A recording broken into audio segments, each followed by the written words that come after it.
Genesis chapter 5, from Adam to Noah. This is the written account of Adam's family line.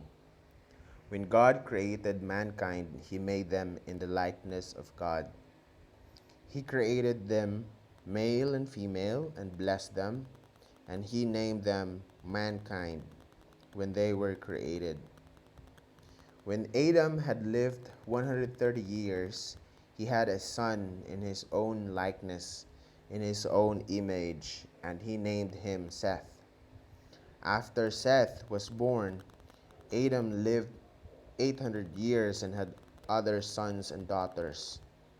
Altogether, Adam lived a total of 930 years, and then he died.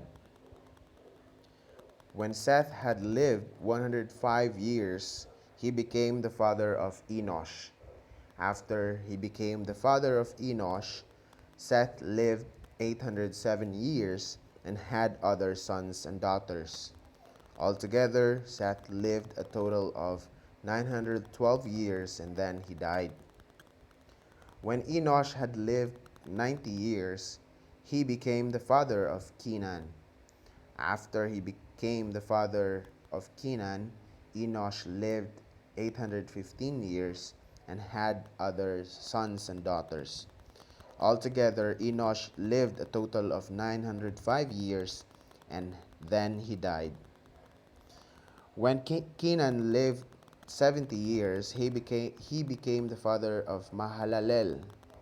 After he became the father of Mahalalel, Kenan lived 840 years and had other sons and daughters.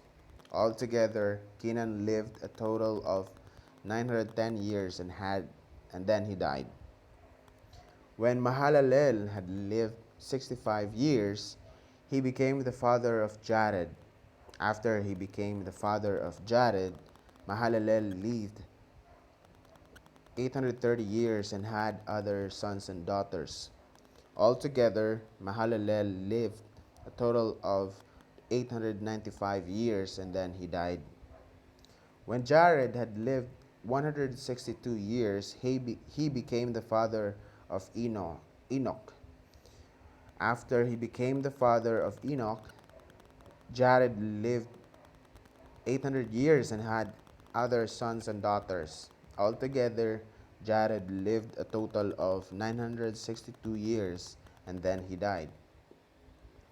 When Enoch had lived 65 years, he became the father of Methuselah. After he became the father of Methuselah, Enoch walked faithfully with God 300 years and had other sons and daughters. Altogether, Enoch lived a total of 365 years. Enoch walked faithfully with God, then he was no more, because God took him away. When Methuselah had lived 187 years, he became the father of Lamech. After he became the father of Lamech, Methuselah lived 782 years and had other sons and daughters. Altogether, Methuselah lived a total of 969 years and then he died. When Lamech had lived 182 years, he had a son. He named him Noah and said, "He will comfort us in the labor and painful toil of our hands caused by the ground the Lord has cursed." After Noah was born, Lamech lived 595 years and had other sons and daughters. Altogether, Lamech lived a total of 777 years and then he died. After Noah was 500 years old, he became the father of Shem and Ham and Japheth. Genesis chapter 5.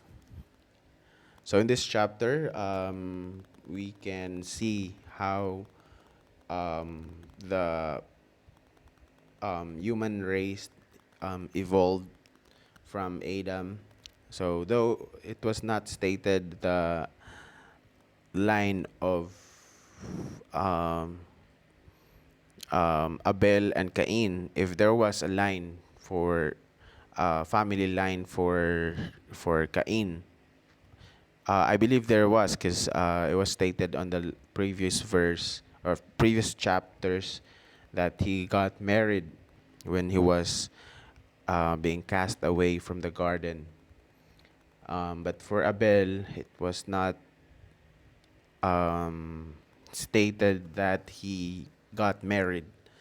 But on this chapter, we notice how God blessed mankind.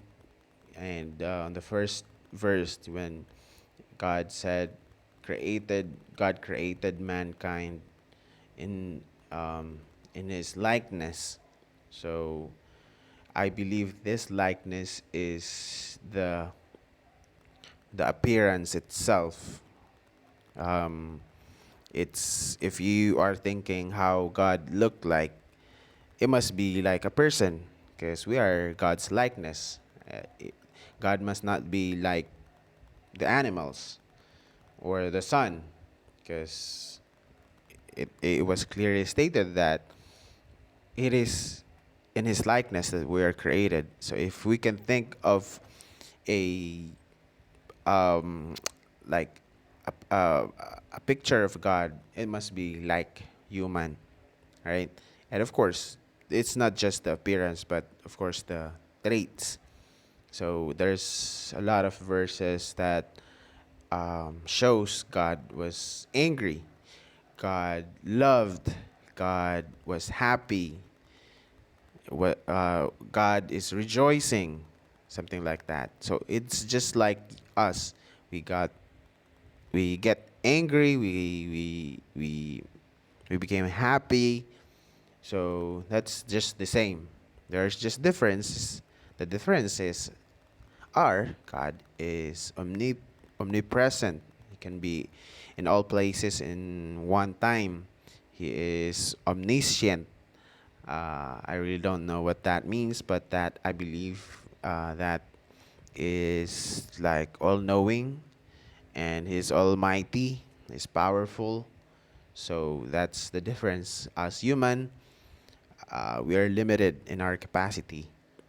So of course, it stated here the name of the family line of Seth. So basically, all of us, since that all people died after the great flood, so it was just Noah's family. Noah and his family lived after that, and then they multiplied after it. So it's the second Adam. Noah was the second Adam. So that's why maybe it was not um, stated here. It was not written the family line of Cain and Abel, if there were family line of Abel. So basically, all the rest died in during the great flood. So no one survived beside the family of Noah. So that's why this is the family line of Seth going to Noah. So we have here Adam, um, so Enosh, right? Seth, Enosh, Kenan, Mahalalel, Jared, Enoch, Methuselah, Lamech, and Noah, right? So, so there's just few generation, though this can be uh, like thousand years, because their age before were uh, very long. In fact, it's here. It was Methuselah, I think, who got the highest age in all times. It's Methuselah, yeah. Methuselah, yeah. 969 years. Followed by Jared, I think. It's Jared, who has 962. And then, yeah, Kenan, 910. Then Seth, Adam, 930 years. So I noticed one verse here when on the verse 24, when God said, Enoch walked faithfully with God when then he was no more because God took him away. By the way, who wrote this Genesis? So I've heard. I have not read. I did not study it, but I've heard from theologians and yung the pastors. It was Moses who wrote this by God's command. So yeah. So Enoch walked faithfully with God, then he was no more because God took him away. So if we can read the other verses, or if we read the cases of the other people here, they died. Like for example, this Methuselah. Altogether, Methuselah lived a total of 969 years, and then he died. So the rest have this kind of statement. They died, but on the case of Enoch, he did not die. It was just altogether Enoch lived a total of 365 years. In fact, he is one of the age shortest years to live in the earth. But it was stated also that he walked faithfully with God. So what this mean? Being faithful is a big word. Being faithful is like enduring what other will tell you. So you may suffer depression because other people will not like you. So that's how I can think of this word because of what what we have right now in our generation. When you are so faithful with the Lord, other people will mock you, and will not talk to you because you're kind of weird. So you do different stuff, and you just being godly, and you're KJ. So that's how it looks like right now during this time, you know. But the good thing about here is that um, the word that God took him away. So it's so sweet for me when the other are dying. They experience death, and you are here. You're not experiencing. You did not experience death, but for sure when God took him away, I believe that God would really replace his physical body with a spiritual body, because our physical body cannot be in heaven because this body is sinful. It gets hungry, it gets thirsty. But in heaven, there's no more thirst, there's no more hunger, there's no more crying. So, no, that's just what I can think of. But it's just so sweet. So it's like an encouragement to really walk faithfully with the Lord. So right now, the faithfulness that we have is not from ourselves. It's from Jesus. So just accept Jesus as your Lord and Savior, and obey His word to the best of your ability. But of course, fix your heart first. All right. So God bless you all. Thank you for listening to this video. May you have a good day today, and God bless. Bye bye.